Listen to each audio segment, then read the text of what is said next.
Radio Lac, c'est la radio officielle du GSHC. Et ce matin, un peu plus que d'habitude avec votre invité, Béatrice, 6 minutes avec Sébastien Beaulieu, l'entraîneur des gardiens du GSHC. Bonjour Sébastien Beaulieu. Bonjour tout le monde. Merci d'être sur Radio Lac ce matin. Demain, donc premier match, acte 1 de ces demi-finales face à Zug. Genève Servette qui avait remporté la saison régulière. On s'attendait à ce que le quart de finale ne soit qu'une formalité. Ça n'a de loin pas été le cas. Qu'est-ce qui s'est passé ? Il s'est passé qu'on a affronté une équipe qui était à la 10e place, mais qui n'avait pas du tout cette valeur, en fait. C'est une équipe qui était assez solide et qui avait un contingent très intéressant. Et on a un passif contre cette équipe. On les a joués 2 fois en quart de finale, il n'y a pas très longtemps. Et quand on nous demandait si c'était une bonne chose qu'on affronte Lugano, il y a cette langue de bois qu'on doit faire chaque fois et dire « Ah oui, pas de problème, on choisit pas ». Mais moi, j'étais pas très content parce que je savais que c'était une équipe qui allait venir à la bataille, là, qui allait venir vraiment, vraiment nous titiller, nous chercher. Et c'est ce qui est arrivé. Puis le pire est arrivé au match 1, en fait, quand on a complètement dominé le match 1. Je pense qu'il y a eu des bonnes réunions au Tessin en disant « On va pas jouer comme ça, on va tout changer ». Et là, ils nous ont joué défensivement très, très solide. Alors, on dansait tout seul, hein, c'était compliqué. Ouais. Est-ce que finalement, c'était pas ce qui pouvait arriver de mieux à Genève Servette, de gagner un petit peu dans l'adversité, pas dans la facilité ? On a souvent dit, enfin du moins les experts, que Genève Servette, c'était pas tant une équipe en tant que telle qui joue en équipe, mais plus une accumulation d'excellents étrangers notamment. Là, on a gagné dans l'adversité. Tout à fait. Écoute, après le match 5, avant le match 5, j'aurais pas dit ça. Je commençais à être nerveux. Je me disais, mais c'est pas... Demandez-moi la prochaine fois. C'est vrai, exactement. Mais j'entendais ces voix. Hein, puis là, aujourd'hui, je peux dire que c'est juste. En effet, on a construit beaucoup d'adversité. On est une équipe avec beaucoup, beaucoup de caractère individuel, et le travail de Yann et du staff, c'est de mettre ça ensemble puis de créer un gros collectif avec le même... c'était ça le défi, parce qu'on a beaucoup de bons artistes, de guerriers, mais de façon vraiment des joueurs individuels qui produisent des jeux de haute qualité. C'est pour ça qu'on a fait une saison aussi dominante. On a une équipe très forte. Mais dans les playoffs, ça se joue différemment. Bon, on le levait avec Lugano, et là, on va le voir encore dans les prochaines semaines. Alors, c'est vraiment le cas. Là, on a été surconfiants, comme d'habitude, après le match 1. On s'est fait prendre. On a trouvé des solutions. Alors, je pense que ce quart de finale aurait été très, très, très utile pour éviter les erreurs dans les prochaines semaines. Sébastien Beaulieu, vous êtes entraîneur des gardiens. On va parler donc des gardiens, et comment ne pas parler de ce goal de Robert Mayer dimanche. Seulement la 3e fois dans la Ligue que le gardien d'une équipe réussit donc à marquer. Sacrée performance quand même.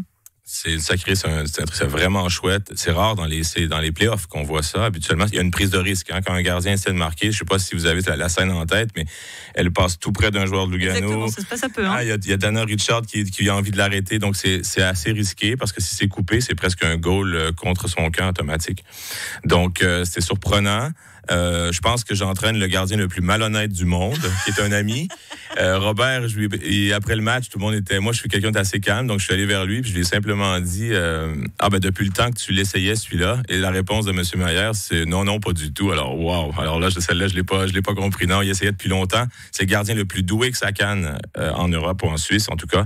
Et puis, c'était juste un retour des choses qui, finalement, marque son goal. Ouais. Robert Mayer, Gauthier Desclous, qui sont au coude à coude depuis le début, depuis la saison. On n'a pas vraiment un titulaire, mais là, dans votre esprit, il a quand même marqué un petit point. Ouais, mais c'était surtout le plan. En fait, on dit ça, mais aujourd'hui, on dit qu'il a marqué un petit point, mais franchement, ce qui lui a permis de jouer. Alors, en début de saison, on voulait attaquer ça avec 2 gardiens numéro 1. On est la seule équipe un peu qui a fait ça. Il y a eu des gardiens étrangers qui sont arrivés. Il y a des gardiens comme Reto Berra à Fribourg qui a toute la place. Nous, on avait choisi d'y aller comme ça. Alors, on savait qu'à l'approche des playoffs, il y a un peu de gestion à faire. Et quand on a choisi Gauthier pour démarrer, c'était une question d'état de forme. En fait, Robert était blessé depuis 3 semaines. On s'est dit, c'est un peu risqué de démarrer. Donc, la décision s'est faite un peu naturellement comme ça. Et pour vous montrer comment ça se joue à peu, on menait 2-1 dans la série, et le fait que Gauthier ait fait un match très long, un double match, on s'est dit, on va sortir un gardien reposé. Et puis là, le gardien reposé prend ses marques, fait des bonnes performances. C'est un peu de peine à le ressortir de la série pour les raisons que vous avez évoquées. Alors, ça se joue à très peu. Hein. C'est comme ça, c'est des énergies, c'est des états de forme. Ça joue très, très vite. Hein. Ça peut changer ce week-end, ça peut changer la semaine prochaine, ça peut rester comme ça. Donc, on est juste content d'avoir 2 gardiens en forme.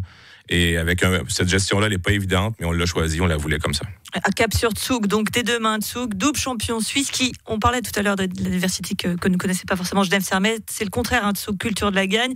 À l'expérience de ces grands rendez-vous, ça va pas être simple.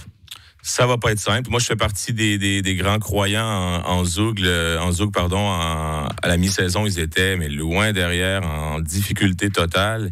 Et j'ai entendu autour de moi des gens qui parlaient de la fin d'un cycle. Pour Zoug, là, c'est la fin d'un cycle. C'est déjà ça en finale l'année dernière, c'était pas vraiment ça. Exactement. Donc, moi, j'ai beaucoup de respect pour ces mentalités de gagnants. Je pense qu'on en avait une à Genève. À notre échelle, à nous, on était une équipe qualifiée de play-off depuis des années et on n'était pas commode à affronter. Moi, une équipe qui a 2 championnats en poche, qui a retourné une finale en perdant 3-0 contre Zurich, moi, je respecte en tout cas ça. Et qui a un gardien qui fait figure d'épouvantail, Leonardo Giannoni, vainqueur des 7 des derniers play-offs. On fait quoi? On pousse avant la rencontre pour qu'il joue pas ou... En même temps, dans les prochaines heures, je vais présenter à l'équipe un peu la façon de faire de travailler face à Giannoni et on doit présenter ça. Il y a une saison pas très bonne cette saison, loin d'être bonne. Il y a une saison même difficile et là dans le premier tour des playoffs, il était excellent. Donc c'est quelqu'un qui a beaucoup d'expérience. On doit respecter sa force en playoffs et il faut y aller, il faut aller de face, il faut faire face à ça. Ouais. Et puis Sébastien Beaulieu, on va faire très rapide parce que on sait que vous n'avez pas non plus trop vous étaler sur vous-même. On est très heureux de vous retrouver parce que vous avez eu un gros pépin de santé, de quoi rappeler que le hockey, aussi passionnant que ce soit, ça reste du sport et de changer sans doute un petit peu sa façon de voir la vie. Tout à fait. C'est un gros coup d'arrêt pour moi. C'est une malchance, parce qu'après 27 ans de carrière d'époque, j'en ai vu tourner autour de ma tête. Mais dans les 5 dernières années, j'avais pas eu de puck qui m'avait touché. Ça, je m'en souviens, ni un orteil, ni un bout de doigt. Et puis là, il y a un puck qui m'a trouvé à l'œil, directement dans l'œil. Donc, ça a été un peu dramatique. Et la façon que ça s'est présenté aussi dramatique. Mais oui, ça a fait beaucoup philosopher là, quand on passe 3-4 semaines à l'hôpital. Et puis, ça fait un coup d'arrêt dans le sport. Il y a un rythme tellement engagé qu'on pense pas, on voit pas les risques, on voit la vie aussi un peu de la mauvaise façon parce qu'on est rythmé par le travail, des fois un peu trop. Donc ça a fait du bien et de savoir que ça fait du bien, c'est drôle à dire, mais de voir que quelqu'un a pu prendre ma place et que ça cause pas d'ennui, donc j'ai pu être au calme et réfléchir. Et là, c'est vrai que je vois la vie différemment, je vois surtout le rapport du travail différent.